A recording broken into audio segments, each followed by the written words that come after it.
si l'intrigue estivale occupe une place pondérante avec le combat de Fanny pour tout savoir du passé de son père après avoir échoué sur une île, Plus belle la vie propose également 3 associations à travers ses autres intrigues. Francella, César Baptiste et Yolande Myrta. Les 2 retraités, dont l'une est croyante et l'autre libertine, s'unissent pour tirer Alain d'un mauvais pas. Mais bien des surprises sont au rendez-vous, une solide amitié. La séance de tantrisme partagée par Jocelyn et Myrta, Sylvie Fleck, n'aura pas éloigné les 2 amis qui se soutiennent dans les moments difficiles.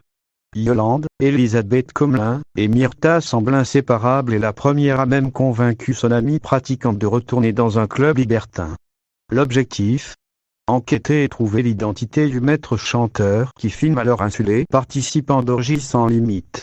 Alain, un ami intime du couple Yolande-Jocelyn et le grand amour de cette dernière du temps de leur jeunesse, compte parmi les victimes et craint pour sa réputation de chef d'entreprise, lui qui dirige 200 entreprises. Dans les prochains épisodes, Myrta et Yolande retrouvent le club réservé à un certain âge et les seniors prennent du bon temps dans une grande piscine où les corps dénudés s'adonnent à la débauche. Fragilisée dans sa conscience, Myrta se confie au prêtre qui tente de la ramener sur le bon chemin.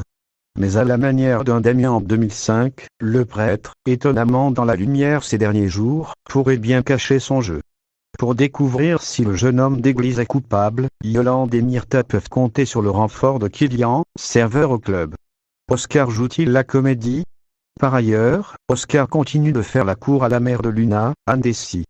Or, Oscar vient du Brésil, un pays dans lequel s'est réfugiée durant plusieurs années la fille de Myrta avec son mari Vadim.